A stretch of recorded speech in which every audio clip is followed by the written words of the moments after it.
नमस्कार दोस्तों, मैं विनय कुमार स्वागत करता हूं आपका फुल मार्क्स क्लासेस पर। फ्रेंड्स, आज की क्लास में एक बहुत ही खास और एक इम्पॉर्टेंट टॉपिक डिस्कस करने जा रहा हूं और वो है आपका कैलेंडर। कैलेंडर के काफ़ी सारे सवाल हमसे एग्ज़ाम में पूछे जाते हैं।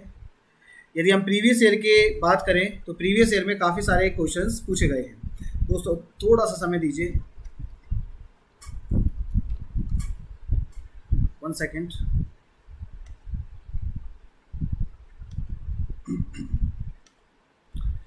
Yes, please.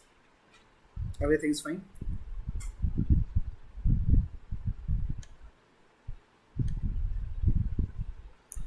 So today's topic is calendar.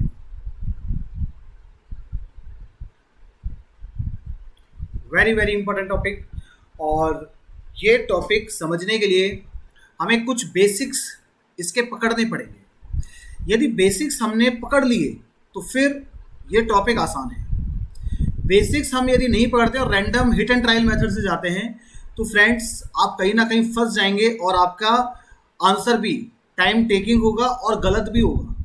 इसलिए बेसिक्स को पकड़ना जरूरी है। सबसे पहला पॉइंट यहाँ पे क्या है कि कैलेंडर में सबसे इम्पोर्टेंट बात क्या होती है कि यदि एक वीक की बात की जाए, 1 वीक इक्वल टू होता है 7 डेज की। ठीक है, जैसे Sunday, Monday, Tuesday, Wednesday, Thursday, तो ये बहुत ही नॉर्मल सी बात है। आप सभी जानते हैं कि एक वीक के अंदर 7 दिन होते हैं। ठीक है, इसमें कुछ ज़्यादा बड़ी कहानी नहीं है। आगे बढ़ते हैं और आगे समझने की कोशिश करते हैं। पहला पॉइंट हमारा यही था। नेक्स्ट है हमारा कॉन्सेप्ट ऑड डेज का, यानी कि विषम दिन। दोस्तों एक बार इसको आप पढ़ के देखिए और पढ़ने से आपको काफी चीजें क्लियर होंगी। जैसे इसने साफ बोला है, if we exclude the days of the week from the given number of days then the remaining days are called odd days. दिए गए दिनों की संख्या में से यदि हम सप्ताह के दिनों को हटा दें तो बचे हुए दिन विषम दिन कहलाते हैं। जैसे मान लीजिए मैं बात करता हूं जनवरी की बात कर लेते हैं। चलो जनवरी मंथ में कितने डेज होते हैं? 31 डेज होते हैं। Now we have to find the odd days in January. तो सुनना जरा, जनवरी में यदि 31 डेज हैं तो यदि इस 31 को 7 से डिवाइड कर दिया जाए तो ये 4 टाइम कटेगा और यहाँ आएगा 28 और ये बचेगा हमारे पास 3। तो ये तो होगा हमारे पास वीक, 4 वीक का मतलब यहाँ पे होगा 28 दिन, 28 डेज। और ये आ गए हमारे पास 3 डेज रिमेनिंग। ठीक है, रिमेनिंग डेज।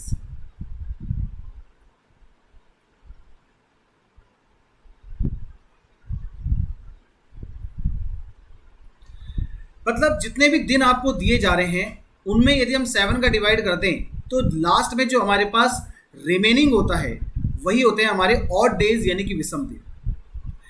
अब जैसे यदि हम बात करते हैं 29 डेज में, तो आपको पता है कि 29 डेज में 28 दिन तो हो जाएंगे 7 वीक के, 28 डेज 7 वीक के हो गए और बचेगा मेरे पास ओनली 1 डे। तो ये 1 डे मेरा क्या रहेगा? ऑड डे रहेगा। ये एक दिन मेरे पास क्या आएगा? ऑड डे होगा। ठीक है, ऑड डे, और हिंदी में बोलेंगे विषम दिन। मतलब जितने भी दिन हैं उनमें से वीक के जितने भी दिन हैं उनको तो साइड में कर दो और जो रिमेनिंग होगा वही होता है हमारा ऑड डेज, यानी कि विषम दिन। ठीक है, चलिए आगे बढ़ने की कोशिश करते हैं और चीज़ों को समझने की कोशिश करते हैं। चलिए दोस्तों, कुछ एग्जाम्पल भी मैंने यहाँ पे लिए हैं। ठीक है, एग्जाम्पल से ज़्यादा अच्छे समझ में आएगा। Number of days in 30 days, यानी 30 दिनों में विषम दिन कितने हैं? तो बताइए जरा, 30 में से 28 दिन तो हो जाएंगे 7 वीक के, 28 डेज तो आपके हो गए 7 वीक के, और 2 दिन क्या रह गए आपके? रिमेनिंग रह गए। तो 2 इसमें एक्स्ट्रा डे होंगे, यानी कि ऑड डे होंगे। दूसरा तरीका मैंने क्या बताया कि 30 में आप 7 से सीधा डिवाइड कर दो, तो 7 चौके 28, बचा कितना? 2। तो यहाँ पे 2 हमारे पास क्या हो गया? ऑड डे हो गया, यानी विषम दिन हो गए। Number of days in 124 days, sorry number of odd days, यानी विषम दिन बताने 124 के अंदर। तो 124 में यदि हम 7 से डिवाइड कर दें तो ये 1 टाइम कटेगा और 12 में 7 गया, 5 54 हुआ और ये हो जाएगा 7 बार, और 54 में से 49 जाएगा तो बचेगा कितना 5, तो 5 का मतलब option B. Number of days यहाँ पे कितने हैं 5। Number of odd days in 365 days, तो 365 डेज में यदि हम 7 से डिवाइड कर दें तो 5 बार घटेगा, ये हो जाएगा कितना 35, 1 बचेगा, 15 हो गया, 7 दूनी हो गया 14, तो हमारे पास फाइनली कितना बचा 1 ऑड डे आया, 1 हमारे पास ऑड डे हुआ, ऑप्शन ए करेक्ट है। तो ऑड डे का कॉन्सेप्ट आपको समझ में आ रहा होगा, ऐसी मैं उम्मीद करता हूँ, ठीक है। चलिए आगे बढ़ते हैं। अब बात करते हैं कि पूरे एक साल के अंदर कितने ऑड डे होते हैं और उसमें क्या क्या चीज़ें होती हैं, एक बार समझने की कोशिश करते हैं। यदि कोई ऑर्डिनरी ईयर है और यदि कोई लीप ईयर है, ऑर्डिनरी ईयर और लीप ईयर दो तरीके के वर्ष हमारे पास होते हैं, यानी सामान्य वर्ष यानी कि साधारण वर्ष, और लीप वर्ष यानी कि अधिवर्ष, हिंदी में अधिवर्ष बोलते हैं। अब ऑर्डिनरी ईयर क्या होता है और लीप ईयर क्या होता है? लीप ईयर वो ईयर होते हैं जिसमें फरवरी 29 डेज की होती है, ठीक है।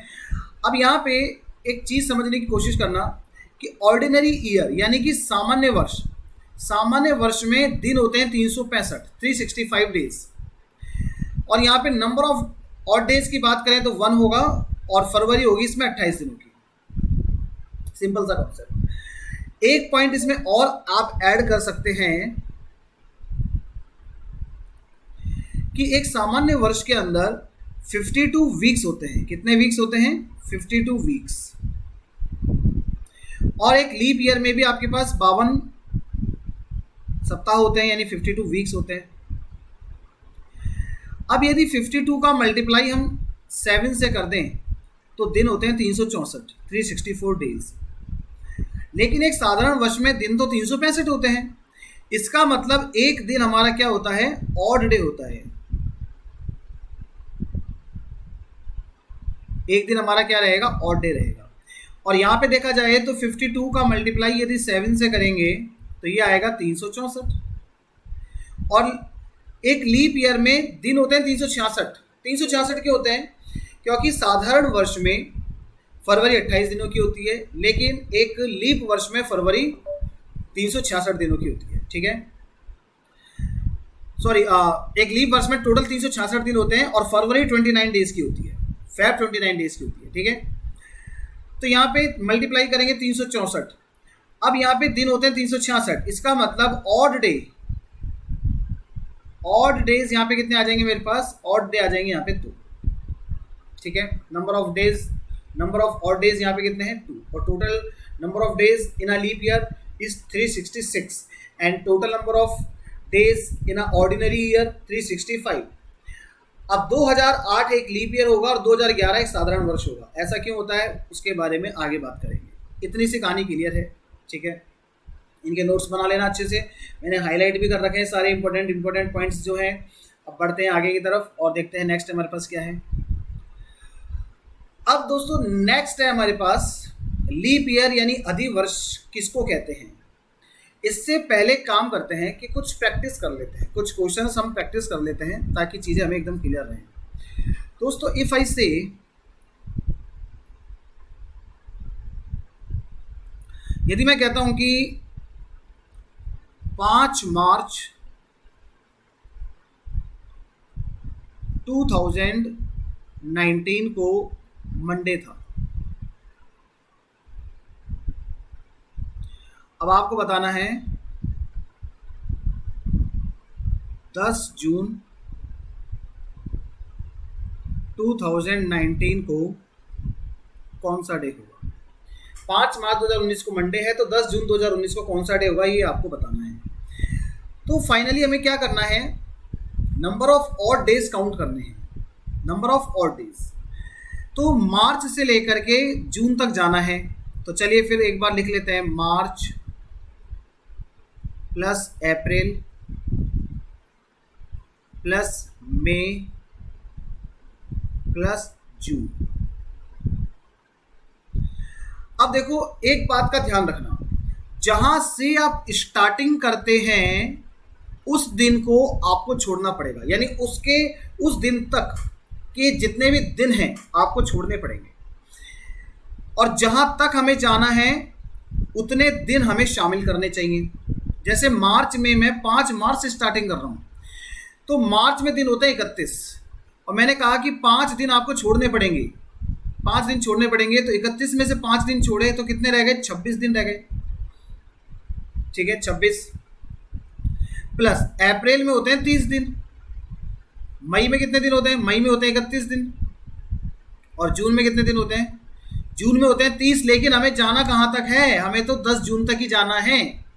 तो जहाँ तक जाते हैं उतने दिन हम शामिल कर लेते हैं। ठीक है, तो 10 जून तक जाना है तो जून में 10 दिन ले लेते हैं। अब यदि यहाँ पे देखा जाए कि ऑड डेज कितने आएंगे, तो 26 में यदि आप 7 का डिवाइड करोगे तो 7 ये होता है 21, और 26 में से 21 गया तो फाइनली आपके पास ऑड डेज कितने बचे? 5। 30 में बताइए कितने ऑड डेज आएंगे? तो देखो 28 दिन तो हटा ही दो आप, सीधे सीधे 7 चौके 28, तो 2 बचा। ऑड डेज कितने? 2। 31 में अतिरिक्त दिन कितने होते हैं? 31 में आप डिवाइड करो 7 से, तो 28 दिन तो हटा दो किसके? 4 वीक्स के, तो बचा कितना हमारे पास? 3। तो नंबर ऑफ ऑड डेज 3। और 10 में यदि मैं 7 दिन हटा दूं, 1 वीक का 7 दिन हटा दूं, तो कितने ऑड डेज बचे? 3 ऑड डेज बचे। तो कुल मिलाकर हमारे पास यहाँ पर नंबर ऑफ ऑड डेज होते हैं कितने? 5 2 7, 7 और 6 13, 30। यहाँ पे मेरे पास ऑड डेज यानी विषम दिन कितने हैं? 13 हैं। अब यदि हम 13 में 7 से डिवाइड कर दें तो ये 1 टाइम कटेगा, और ये हो गया 6। तो मेरे पास ऑड डेज कितने आ चुके हैं? 6 आ चुके हैं। अब आपको कुछ नहीं करना दोस्तों, मंडे से आपको 6 दिन आगे बढ़ना है। मंडे के बाद आएगा Tuesday, Wednesday, Thursday, Friday, Saturday और संडे। तो इसका मतलब 10 जून 2019 को आपका क्या होगा? संडे होगा। तो Sunday is correct answer. I hope आपको समझ में आया होगा। अब आपको एग्जाम में क्या करना चाहिए, सुनना जरा। आपने देखा कि भाई 5 मार्च को छोड़ना पड़ेगा, तो 31 में से 5 गए तो 26 दिन आ गए। अब 26 में से आपको ऑड डेज नहीं दें, तो यहाँ पे लिखने की बजाय, इस तरह से लिखने की बजाय आप डायरेक्टली यहाँ 5 लिख दो, क्योंकि दिमाग में कैलकुलेट कर लो। 7 से 21, 26 में से 21 गया, बचा 5। अप्रैल में होते हैं 30 दिन, तो ये आपको पहले से पता होना चाहिए कि अप्रैल में 30 दिन है, तो 30 दिन के महीने के अंदर ऑड डेज 2 होते हैं, और 31 दिन के महीने में ऑड डेज 3 होते हैं। तो यहाँ पे देखो 2 आ जाएगा, और यहाँ मई में 31 दिन होते हैं, तो ऑड डेज आएंगे 3। और 10 में यदि हम ऑड डेज निकालें तो 10 में से 1 वीक के 7 दिन हटाओ, बचे कितने? 3। तो हमारे पास ऑड डेज आ गए 3। अब इस 13 को भी आप इस तरीके से डिवाइड मत करो, क्योंकि इस तरह से डिवाइड करने में कहीं ना कहीं आप कंपटीशन से बाहर ही हो रहे हो, क्योंकि इस तरह से तो हम बचपन में करते थे ना। आप ये देखो 13 को यदि मैं 7 से भाग करूं, 13 को यदि मैं 7 से भाग करूं तो ये 1 टाइम कटेगा। तो 13 में 7 किया तो कितना बचा? रिमेनिंग 6 बचा। तो मंडे से 6 दिन आगे जाना है, तो संडे आंसर आ गया। इस तरीके से आपको क्वेश्चन सॉल्व करना है। इसको नोट कर लेना। मैं बढ़ रहा हूँ अगले सवाल की तरफ। चलो एक एग्जांपल और लेते हैं। नेक्स्ट है मेरे पास 10 अप्रैल 2000 ले लेते हैं कितना? 18। 10 अप्रैल 2018 को लेट से ट्यूसडे है। अब आपसे पूछा जा रहा है ये कि 15 अगस्त 2018 को कौन सा दिन होगा? तो अप्रैल से स्टार्ट करना है, और अप्रैल में 10 अप्रैल से स्टार्ट करना है, और जहां से स्टार्ट करते हैं वहां तक के दिनों को छोड़ देना है। अप्रैल में होते हैं 30 दिन, 30 में से 10 दिन छोड़ दिए, कितना रहा? 20। तो 20 का 6 ले सकते हैं क्या? क्योंकि 20 में से 2 वीक यानी कि 14 दिन हटा दो, तो बचे कितने? 6। 20 में से 14 हटाया तो 6 बचा। अप्रैल के बाद मई आता है, तो मई में हम लेंगे 3, क्योंकि मई में होते हैं 31 दिन, तो 31 दिनों में ऑड डेज आएंगे 3। मई के बाद जून में होते हैं 30 दिन, तो 30 दिन में ऑड डेज 2। जून के बाद जुलाई में ऑड डेज 3, और अगस्त में कहाँ तक जाना है? 15 अगस्त तक जाना है, यानी 15 दिन लेने हैं। जहाँ तक जाते हैं उतने दिन शामिल करने हैं। तो 15 दिन हमें लेने हैं, तो इसका मतलब ये हुआ कि 15 में से हम 14 दिन माइनस कर दें 2 वीक्स के, 2 सप्ताह के 14 दिनों को हटा दें, तो ऑड डे कितना बचा 1। तो यहाँ पे कर लेते हैं +1। तो इस प्रकार से 6 और 3 9 और 1 10 और 5 15, तो मेरे पास टोटल डेज होते हैं 15। अब 15 में से भी यदि 1 वीक हटा दें, सॉरी 2 वीक्स हटा दें, 14 दिन हटा दें, तो रिमेनिंग कितना बचा, रिमेनिंग बचा 1। अब आपको कुछ नहीं करना, ट्यूसडे से एक दिन आगे जाना है, तो आंसर आपका होगा वेडनेसडे। वेडनेसडे इसका एकदम परफेक्ट और करेक्ट आंसर है। इससे क्या होगा कि देखो, इस तरीके से आप करते हो ना, तो आपकी स्पीड बढ़ती है, फास्ट हो जाते हो आप, और हो सकता है कि माइंड में भी कैलकुलेट कर सके, आसानी से कर सकते हैं। ठीक है, कोई बहुत बड़ी चीज़ नहीं है। आगे बढ़ते हैं, नेक्स्ट क्वेश्चन देखते हैं। अब यहाँ पे आपसे कह रहा है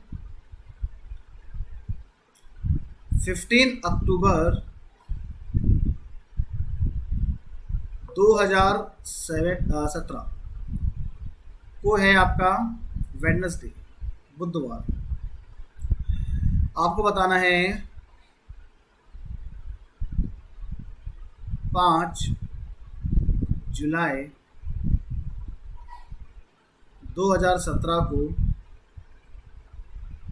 कौन सा दिन होगा। तो एक बार देखो, आप अपने लेवल पे ट्राई करें इसको, फिर इसका सलूशन अपन देखते हैं। एक सेकंड रुक जाइए दोस्तों।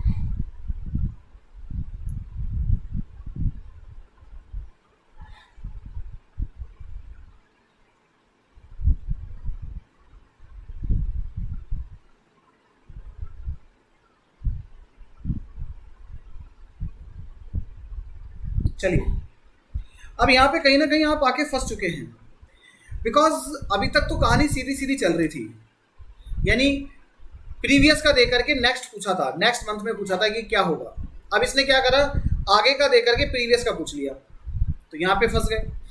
लेकिन मैं ये कह रहा हूँ, फंसने वाली कोई बात ही नहीं है, आप तो सीधे सीधे चलो ना। देखो, आप उल्टे चलेंगे तो कहीं ना कहीं गिरने के चांसेस है, लेकिन यदि हम सीधे चलते हैं तो हमारी नज़र सामने है, तो हमारी नज़र यदि सामने है तो हमारे गिरने के चांसेस बहुत कम हैं। तो आप सीधे सीधे चलो। आप ये देखो, 5 जुलाई से आपको 15 अक्टूबर पर जाना है। देखो मैं क्या करता हूँ, मैं फाइनली नंबर ऑफ डेज ही तो काउंट करता हूँ, तो चाहे मैं उल्टा काउंट करूँ चाहे मैं सीधा काउंट करूँ, बात तो एक ही है, ठीक है ना। तो सीधे सीधे काउंट करेंगे। 5 जुलाई से 15 अक्टूबर पे चलते हैं, और मैंने आपको ये बताया था कि जहाँ से स्टार्टिंग करते हैं उतने दिन छोड़ने हैं आपको। तो जुलाई से स्टार्टिंग कर रहे हैं, जुलाई से भी 5 जुलाई से स्टार्टिंग कर रहे हैं, तो जुलाई के आपको 5 दिन छोड़ने हैं। 31 दिनों में से हमने 5 दिन छोड़ दिए, तो बचे 26, और 26 में यदि ऑड डेज देखें तो कितने आएंगे, 5, ठीक है, प्लस। अब जुलाई के बाद आता है अगस्त, तो अगस्त में होते हैं 31 दिन, तो नंबर ऑफ ऑड डेज 3। अगस्त के बाद सितंबर में नंबर ऑफ डेज 30, तो ऑड डेज हो जाएंगे 2। सितंबर के बाद आएगा अक्टूबर। अब अक्टूबर में है 15 अक्टूबर तक जाना है, जहां तक जाते हैं उसे शामिल करते हैं। तो 15 अक्टूबर में 2 वीक्स हटा दो, 14 दिन हटा दो, 15 दिन में से 14 दिन हटा दिए, तो कितना बचा 1, तो नंबर ऑफ ऑड डेज आ गया 1। तो 5 और 3 8 2 10 और 1 11, तो टोटल नंबर ऑफ डेज हो गए हमारे पास 11। अब 11 में यदि 7 से डिवाइड करते हैं, तो सुनो जरा, 11 में से 7 दिन हटाओ, एक वीक के 7 दिन हटा दो, तो कितने बचे मेरे पास 4, तो नंबर ऑफ ऑड डेज कितने हैं 4। अब इस जगह पर एक बात को समझ लेना, पहले सवालों में क्या हो रहा था, जो अभी हमने क्वेश्चंस देखे थे उसमें पहले का देकर के आगे का पूछा था, तो मैं अकॉर्डिंगली आगे आ रहा था, यानी मंडे ट्यूसडे वेडनेसडे थर्सडे। लेकिन इसने क्या करा, यहाँ पे आगे का देकर के पहले का पूछा है, तो मुझे अकॉर्डिंगली पीछे जाना पड़ेगा। तो मुझे यहाँ से 4 दिन पीछे जाने हैं, आगे नहीं जाने, 4 दिन पीछे जाने हैं। तो वेडनेसडे से 4 दिन पीछे जाएंगे, तो वेडनेसडे से पहले क्या था, ट्यूसडे, फिर मंडे, संडे और फिर सैटरडे। इसका मतलब 5 जुलाई को आपका क्या हो जाएगा, सैटरडे हो जाएगा। इस तरह से क्वेश्चन होता है कंप्लीट। आई होप आपको समझ में आ रहा होगा, ठीक है। आगे बढ़ने की बारी है, और आगे बढ़ते हैं, चीज़ों को समझने की कोशिश करते हैं। देखो, अब यदि हमारे पास ईयर में बात करें, पूरे 12 महीनों की बात करें, जैसे 1 जनवरी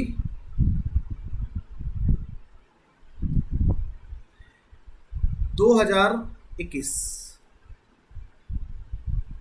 को यदि मंडे है तो 31 दिसंबर 2021 को क्या होगा। अब ऐसा मत करना कि सर 1 जनवरी 2021 को कैलेंडर में देख के आया हूँ और वहाँ पे वाकई में मंडे तो था ही नहीं, आपने मंडे कैसे लिखा दिया। मैं तो रैंडम वे में लेके चल रहा हूँ, ठीक है। अब यहाँ पे देखो, एक तरीका तो यह है कि जनवरी में ऑड डेज काउंट करो, फैब, फिर उसके बाद जनवरी, फरवरी, मार्च, अप्रैल, मई, जून, जुलाई, अगस्त, इस तरह से करते जाओ। दूसरा तरीका क्या है, आपको एक बात समझनी चाहिए यहाँ पे, कोई भी ईयर, कोई भी वर्ष शुरू कब होता है 1 जनवरी को और खत्म कब होता है 31 दिसंबर को। 1 जनवरी को शुरू होता है और उसी वर्ष 31 दिसंबर को पूरा 12 महीने कंप्लीट हो जाते हैं, ठीक है। अब यहाँ पे 2021 एक कैसा वर्ष है, एक साधारण वर्ष है। अब लीप वर्ष क्या होता है, साधारण वर्ष क्या होता है, उसके बारे में मैं अभी चर्चा करूंगा। यहाँ फिलहाल इस चीज़ को समझ लेते हैं, जो मैं बता रहा हूँ उस चीज़ को समझो कि 2021 एक साधारण वर्ष है, ठीक है। अब यहाँ पे 1 जनवरी से वर्ष 2021 शुरू होगा और 31 दिसंबर को 2021 का वर्ष खत्म हो जाएगा। पूरे 12 महीने यहाँ पे कंप्लीट होते हैं। और मैंने ये कहा कि 2021 एक कैसा वर्ष है, साधारण वर्ष है, यानी कि ऑर्डिनरी ईयर है। और अभी आपने एक पॉइंट पढ़ा था कि एक साधारण वर्ष में नंबर ऑफ डेज कितने होते हैं, 365, 365 दिन होते हैं। एक साधारण वर्ष में 365 दिन होते हैं। तो हम क्यों काउंट करें, मतलब जनवरी में 1 जनवरी है तो 1 जनवरी को छोड़ देते हैं और फिर बचे 30 दिन 30 ले लेते हैं, फेब में 28, मार्च में 31, इस तरीके से काउंट करने से आप अपना टाइम वेस्ट कर रहे हो। जब आप जानते हैं कि हाँ 1 जनवरी और 31 दिसंबर पूरे 12 महीने कंप्लीट होते हैं तो 365 दिन हो रहे हैं। कितने हो रहे हैं, 365। अब इन 365 में आपको ये देखना है कि 1 जनवरी को तो छोड़ना पड़ेगा ना, क्योंकि मैंने आपको बोला था कि जहाँ से स्टार्टिंग करते हैं वो दिन आपको छोड़ना है। तो 1 जनवरी से स्टार्टिंग हो रही है तो 1 जनवरी हमें छोड़ना पड़ेगा। 1 जनवरी को मैंने छोड़ दिया, यानी 364 में से मैंने एक दिन छोड़ दिया, 365 में से एक दिन मैंने छोड़ दिया, तो दिन बचे मेरे पास 364, 364। और 364 को यदि 7 से डिवाइड किया तो ये तो पूरा कट गया 52 टाइम्स, कुछ भी रिमेनिंग नहीं बचा, जीरो बचा, जीरो। यदि आपके पास कुछ भी रिमेनिंग नहीं बच रहा है तो इसका आंसर एज इट इज आ जाएगा मंडे का मंडे। तो इसका आंसर क्या होगा, मंडे इटसेल्फ। अब यहां पे एक पॉइंट निकल के आता है, इस पॉइंट को नोट कर लेना कि यदि किसी साधारण वर्ष में वर्ष का प्रथम दिन, ऐसे लिखो, दूसरे तरीके से लिखना, एक साधारण वर्ष में वर्ष का प्रथम और अंतिम दिन दोनों समान होते हैं। The first and last day in a ordinary year always be same.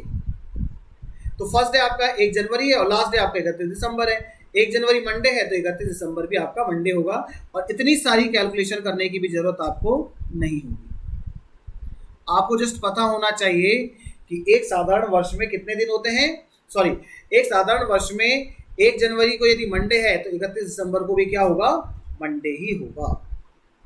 Point clear है, ठीक है। अब आगे की बात करते हैं और ये देखते हैं कि एक लीप ईयर किसे कहते हैं, ठीक है। आइए जरा समझते हैं।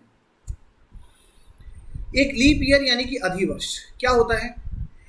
It must be divisible by 4, it comes every 4 years. यह 4 से विभाज्य होना चाहिए और यह हर 4 साल में आता है। कोई भी वर्ष साधारण है या अधि है, यानी कि ऑर्डिनरी ईयर है या लीप ईयर है, इसका पता करने के लिए आपको क्या करना चाहिए, जो भी वर्ष है उसको 4 से डिवाइड करके देखो। यदि आपका डिवाइड पूरा हो रहा है तो इसका मतलब वह वर्ष एक लीप वर्ष होगा, अधिवर्ष होगा, और उस वर्ष में जो फरवरी होगी वो 29 डेज की होगी। और यदि किसी वर्ष में आप 4 से डिवाइड करते हैं और वो पूरा पूरा डिवाइड नहीं हो रहा है, तो इसका मतलब वो कैसा वर्ष है? साधारण वर्ष है, ऑर्डिनरी ईयर है। तो ये एक इम्पोर्टेंट पॉइंट है। अब यहाँ पे आप देख सकते हैं जैसे कि 1976 में 4 का डिवाइड करके देखा तो ये 499 टाइम कट गया, तो इसका मतलब it means 1976 is a leap year. और 1976 एक लीप ईयर है, तो फरवरी में इसमें कितने दिन मिलेंगे हमें? 29 डेज मिलेंगे। ठीक है। अब यदि कोई सेंचुरी ईयर है यानी कि शताब्दी वर्ष है, तो वहां पे लीप ईयर का कॉन्सेप्ट अलग हो जाता है, क्योंकि क्या होता है कि हर 400 वर्षों के अंदर एक लीप ईयर आता है, एक नया लीप ईयर खड़ा हो जाता है हर 400 वर्षों के अंदर। तो आप देखो जरा, it must be divisible by 400। यदि किसी शताब्दी वर्ष में मुझे पता लगाना है कि वो लीप ईयर है या नहीं, तो उसको हमें कितने से डिवाइड करना चाहिए? 400 से डिवाइड करना चाहिए। जैसे मैं कहूँ 1700, अब लास्ट में यहाँ पे 00 है, इसका मतलब ये शताब्दी वर्ष है, और ये शताब्दी वर्ष लीप ईयर है या नहीं इसका पता लगाने के लिए 400 से डिवाइड करेंगे, और ये डिवाइड पूरा पूरा नहीं होता है, तो इसका मतलब 1700 एक लीप ईयर नहीं है। ये कैसा वर्ष है? साधारण वर्ष।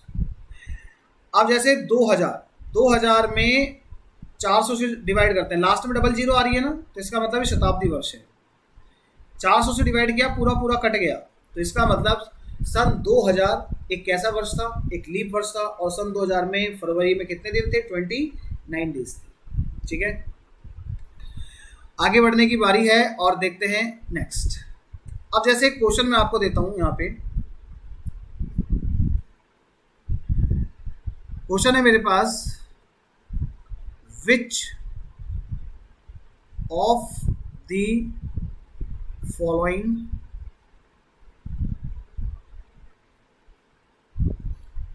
Is a leap year.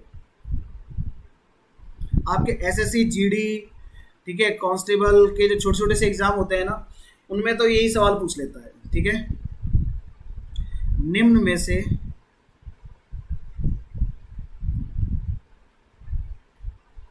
कौन सा वर्ष एक अधिवर्ष है? हिंदी में अधिवर्ष भी हो सकता है और लीप वर्ष भी हो सकता है, दोनों हो सकते हैं। ठीक है, एग्जाम में कंफ्यूज नहीं होना। ऑप्शन ए लिखता हूं मैं 1800, ऑप्शन बी है हमारे पास 1978, ऑप्शन सी है 2100, और ऑप्शन डी है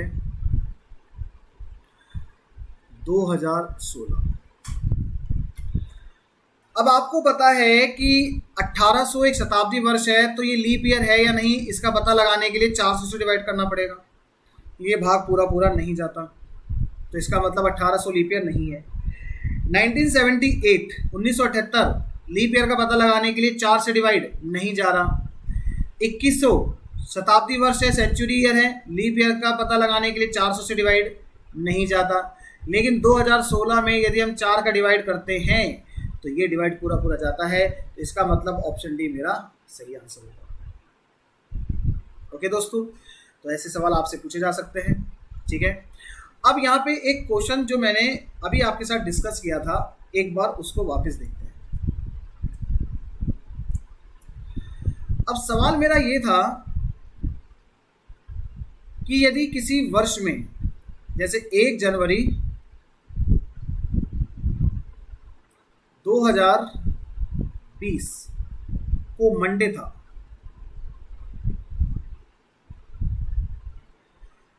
तो 31 दिसंबर 2020 को कौन सा डे हुआ? अब देखना जरा, यहाँ पे 2020 एक लीप वर्ष है, और एक लीप वर्ष में दिन होते हैं 366। लेकिन आपको पता है कि जहां से स्टार्टिंग करते हैं वो दिन हमें छोड़ना पड़ेगा। तो 1 जनवरी से स्टार्टिंग हो रही है तो 1 जनवरी छोड़ दो, तो 1 जनवरी को छोड़ दिया यानी -1 कर दिया तो दिन बचे 365।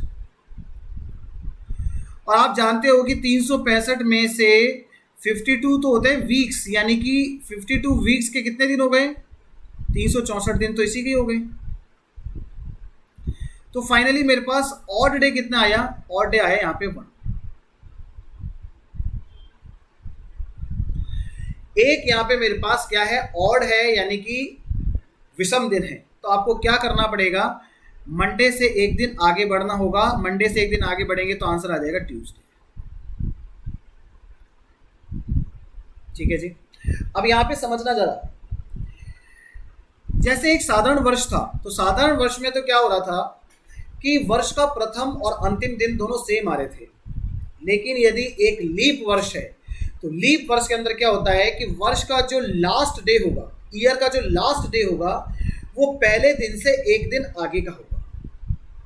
ईयर का जो पहला दिन होगा, ईयर का जो पहला दिन है 1 जनवरी को मंडे है, तो 31 दिसंबर 2020 को मंडे के बाद में क्या आएगा? ट्यूसडे। तो इसको एक स्पेशल नोट बना के लिख लेना। ठीक है जी। अब जैसे ऐसा कुछ हो जाए क्वेश्चन के अंदर, जैसे मैं ऐसा कर दूं कि 31 दिसंबर 2016 को यदि आपके पास वेडनेसडे है, तो बताइए 1 जनवरी 2016 को कौन सा डे होगा? अब इसने क्या किया? 31 दिसंबर का दे करके 1 जनवरी का पूछ लिया, यानी कि पीछे का, पहले का पूछ लिया, प्रीवियस पूछ लिया। तो प्रीवियस के लिए अब आपको ये तो पता है कि भाई 2016 एक लीप वर्ष है, 2016 एक लीप वर्ष है, तो यहाँ पे हमें एक और डे मिलेगा।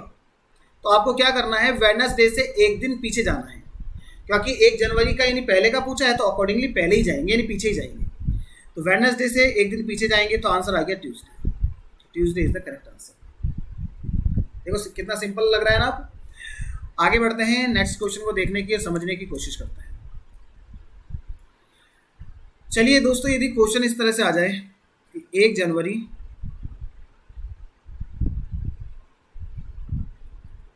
2005 को यदि मंडे है, तो 1 जनवरी 2006 को कौन सा डे होगा? अब आपको अच्छे से पता है कि 1 जनवरी 2005 का मंडे है, तो 31 दिसंबर 2005 को कौन सा दिन आएगा? अब 2005 है आपका साधारण वर्ष, ऑर्डिनरी ईयर। तो ऑर्डिनरी ईयर में वर्ष का प्रथम और अंतिम दोनों दिन सेम होते हैं। तो 1 जनवरी 2005 यदि मंडे है, तो 31 दिसंबर 2005 भी क्या होगा? आपका मंडे ही होगा। ठीक है। अब हमें ये बताइए कि 31 दिसंबर 2005 के बाद में जो नेक्स्ट तारीख होगी वो होगी 1 जनवरी 2006। तो बताइए जरा, मंडे के बाद में नेक्स्ट डे क्या आता है? ट्यूसडे। तो इसका राइट आंसर क्या हो गया? ट्यूसडे हो गया। ठीक है, बढ़ते हैं आगे। Number of odd days in 75 years, 84 years. ठीक है, अब थोड़ा सा हमें समझने की जरूरत है चीज़ों को। अभी तक दोस्तों क्या चल रहा था कि हमारे पास टोटल डेज में से हमें ऑड डेज निकालने थे, बट यहाँ पे हमें टोटल ईयर्स में से ऑड डेज यानी विषम दिन निकालने हैं। तो ये कैसे कर सकते हैं? आइए जरा समझते हैं। 75 ईयर्स, 75 वर्ष। अब आप सबसे पहले ये देखो कि 75 ईयर्स के अंदर आपके पास ऑर्डिनरी ईयर यानी कि साधारण वर्ष कितने आएंगे?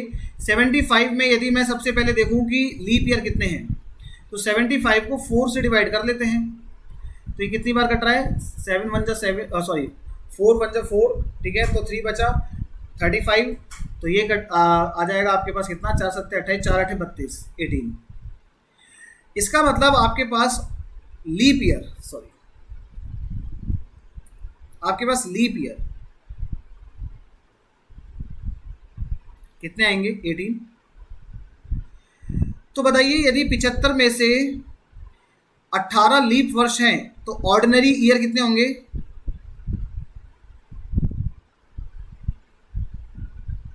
ऑर्डिनरी ईयर्स आपके पास कितने आ जाएंगे? ऑर्डिनरी ईयर्स आपके पास आएंगे 75 में से 18 गए, 15 में से 8 गए तो 7, और 6 में से 1 गया तो 5। ठीक है, आपको पता है कि एक साधारण वर्ष में अतिरिक्त दिन कितने होते हैं? एक होता है 365 दिन होते हैं एक ऑर्डिनरी ईयर में, और 365 में से 52 सप्ताह के 364 दिन, तो बचा एक। यानी एक साधारण वर्ष में एक अतिरिक्त दिन होता है, यानी कि ऑड डे होता है। तो बताइए 57 साधारण वर्ष में कितने ऑड डेज आ जाएंगे? 57 का मल्टीप्लाई 1 से कर देंगे तो ये हो जाएगा 57। एक लीप वर्ष में ऑड डेज कितने होते हैं?